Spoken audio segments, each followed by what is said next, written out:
Hai guys, oke balik lagi sama aku. Masih di praktik satuan operasi industri pangan ya guys. Terus di sini aku pakai sampelnya itu adalah singkong karena di sini aku mau membuat getuk. Nah ini kita timbang dulu nih singkong awalnya. Ada berapa? Kayaknya sih, setahu aku sih pas ya sampai ke 300. Nah ya, ada 300 gram.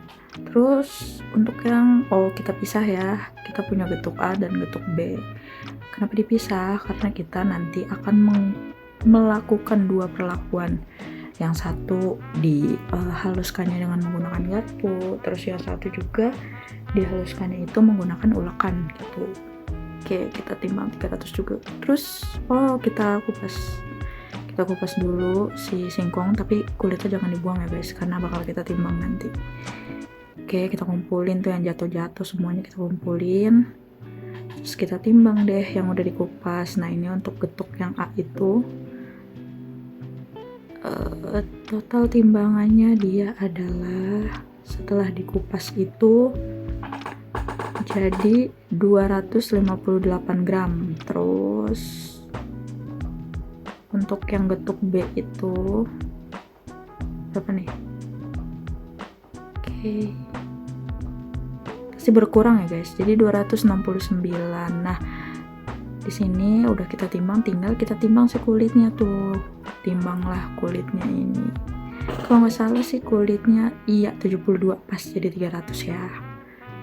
Oke, nextnya adalah kita cuci, karena singkong itu kebetulan dia tuh sangat bergetah ya, jadi kita cuci dulu biar tidak ada getah.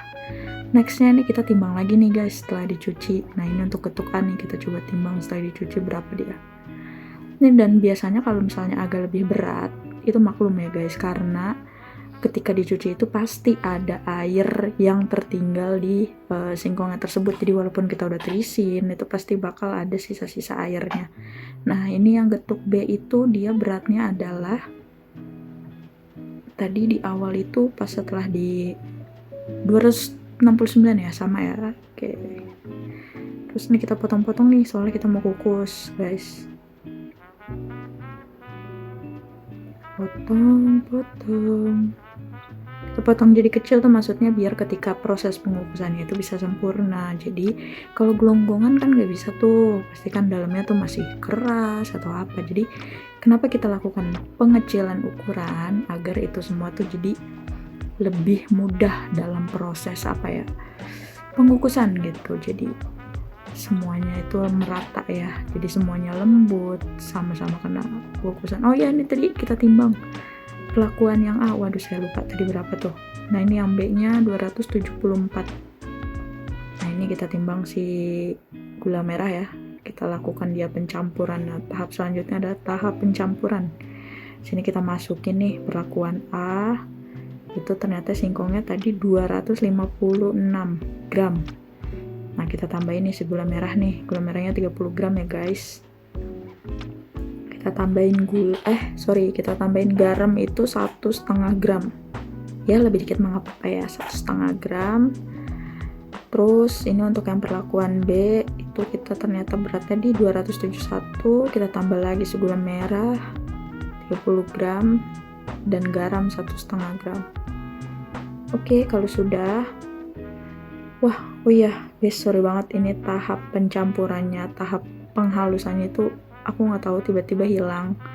Cuma di sini aku dapat sisa video yang setelah aku haluskan ya. Dan di sini itu setelah dihaluskan menggunakan garpu, itu hasilnya dia itu masih sangat kasar. Kenapa kasar? Karena ketika menggunakan garpu itu proses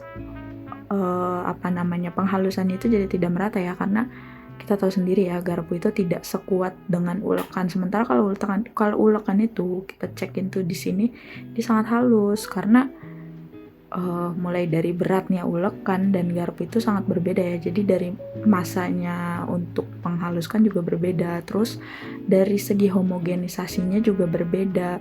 Ketika menggunakan garpu itu kita masih banyak tuh putih-putihnya tuh guys. Jadi karena menggunakan garpu, jadi proses homogennya tuh nggak terlalu sempurna lah dibanding dengan menggunakan ulekan. Karena kalau ulekan kita bisa bejek-bejek banget tuh kan dengan sekuat tenaga, jadi dia bisa homogen. Tapi kalau untuk rasa, karena kita menggunakan resipi yang sama, jadi untuk rasa manisnya itu kebetulan sama, baik menggunakan penghalusan dengan menggunakan garpu ataupun dengan menggunakan ulekan. Oke,